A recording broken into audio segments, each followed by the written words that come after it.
আর হাতে গোনা কয়েকদিন তারপরেই মহাকুম্ভ, সেখানে তিনি যাবেন। তার যাবতীয় প্রস্তুতি শুরু। তার সাথে দেখা করাটা এই মুহূর্তে বিরাট বড় পাওয়া। বিশ্বকানন্দজি মহারাজ, তার সঙ্গে কথা বলবো। কুম্ভের ব্যাপারে আপনার কাছ থেকে জানবো যে এই কুম্ভ কতখানি আমাদের ওপর প্রভাব বিস্তার করে।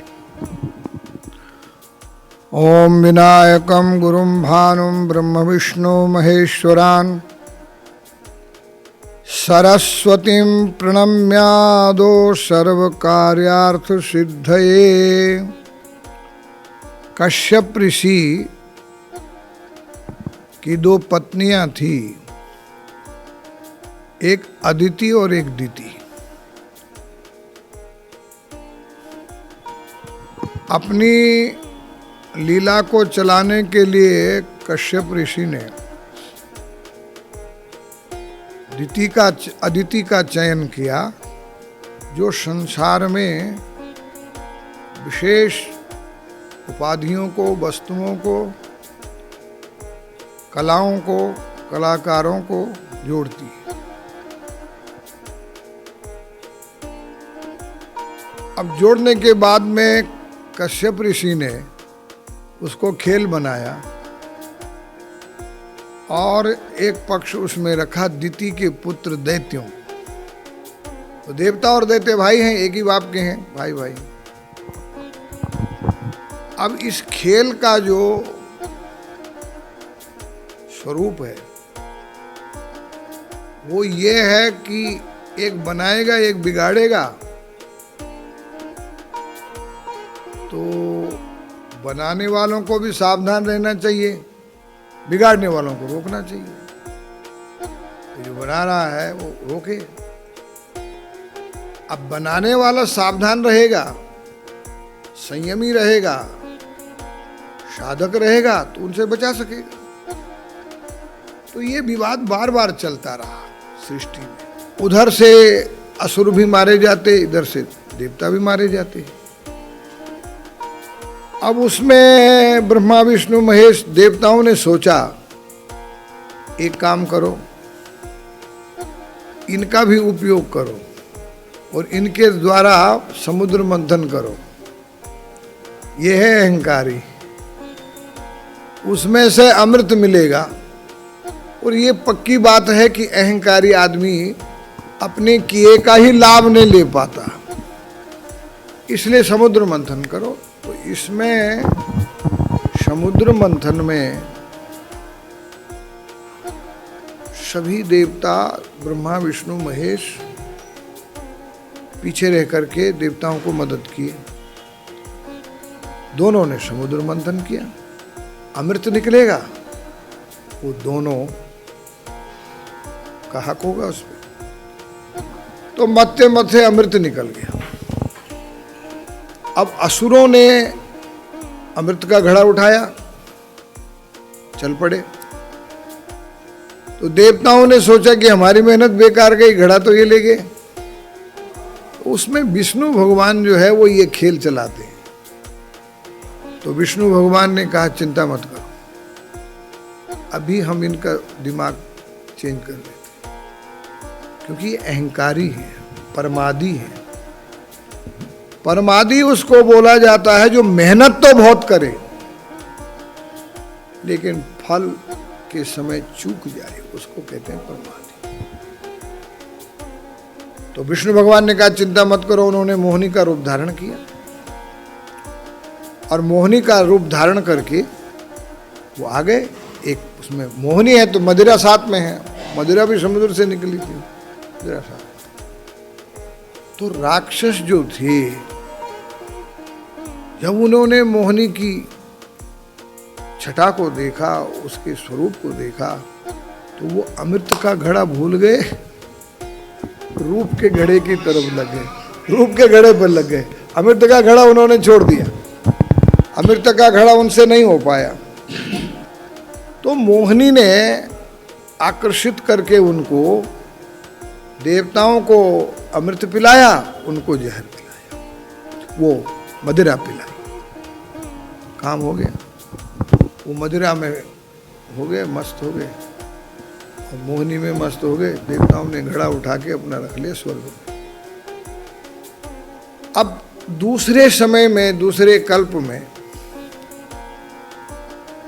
कश्यप ऋषि की दो पत्नी है, विनिता और कद्रु, दोनों में विवाद होता है। हम तुमको दासी बनाएगा। घोड़े के सूर्य पे शर्त लगी कि काले हैं कि सफेद हैं, तो कद्रु ने अपने बेटे सर्पों को लगा दिया, तो विनिता हार गई। तब विनिता माता ने अपने पुत्र, विनिता का एक बेटा तो सूर्य का सारथी है और एक बेटा भगवान विष्णु का वाहन गरुड़ है।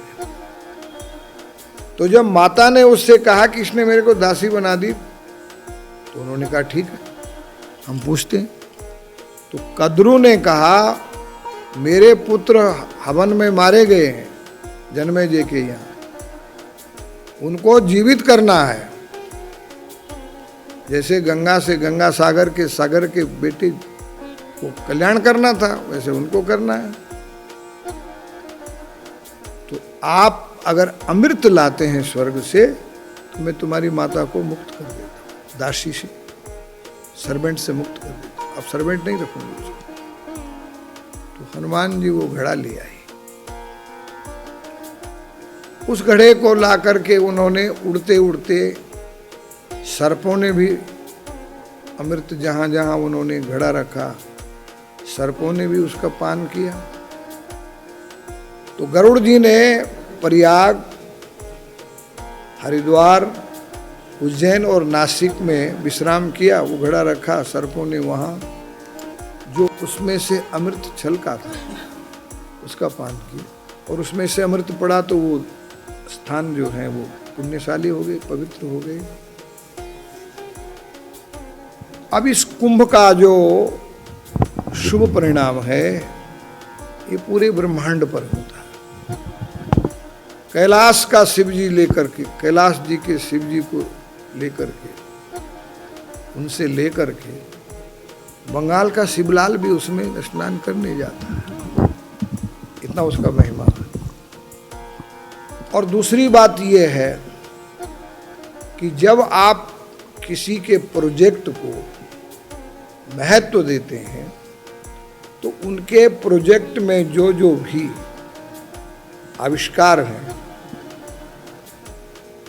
उनका उपयोग करने से वो देवता खुश होते हैं और आपको आशीर्वाद देते हैं।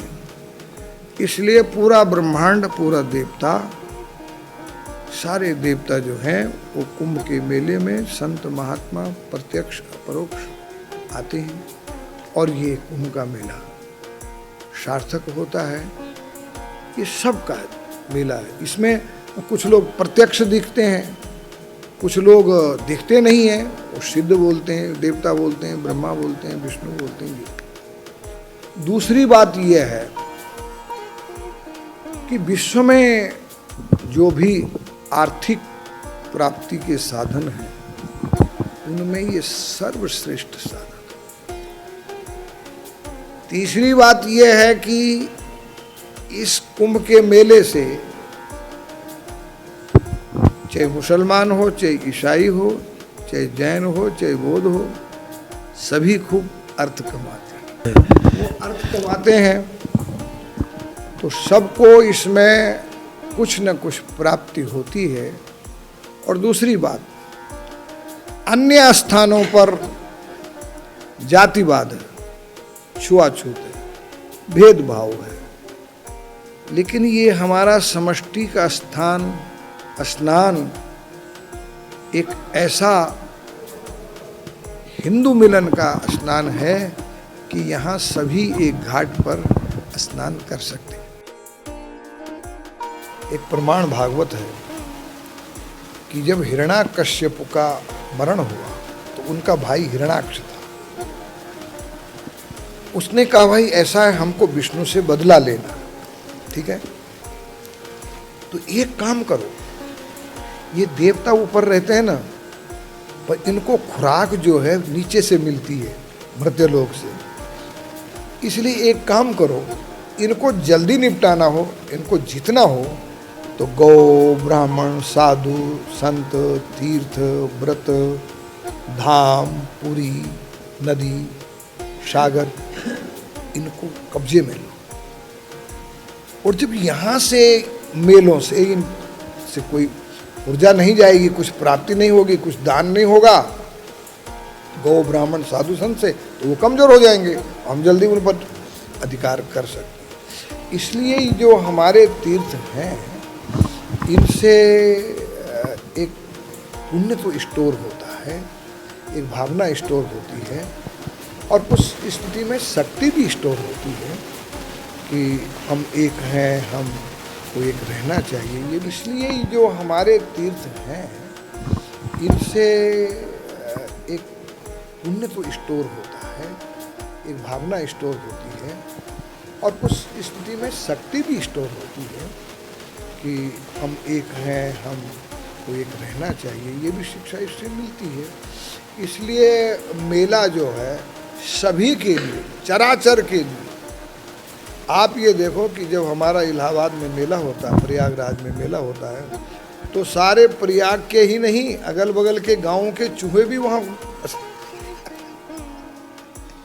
वहाँ पधारते हैं, अगल बगल की बिल्लियाँ भी पधारती हैं, अगल बगल के कुत्ते भी पधारते हैं, अगल बगल के जो है गाय बैल भी पधारते हैं, क्योंकि इतना विशाल है कि वहाँ सबको कुछ न कुछ उनको मिलता है।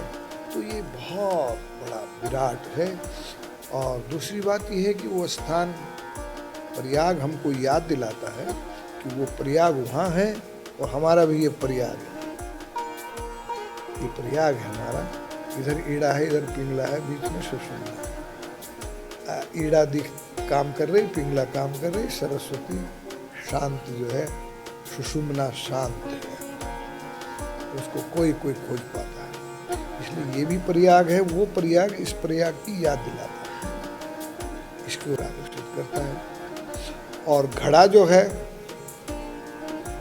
जो समुद्र से अमृत निकला वो उस घड़े में है, वो स्वर्ग में सूरज है।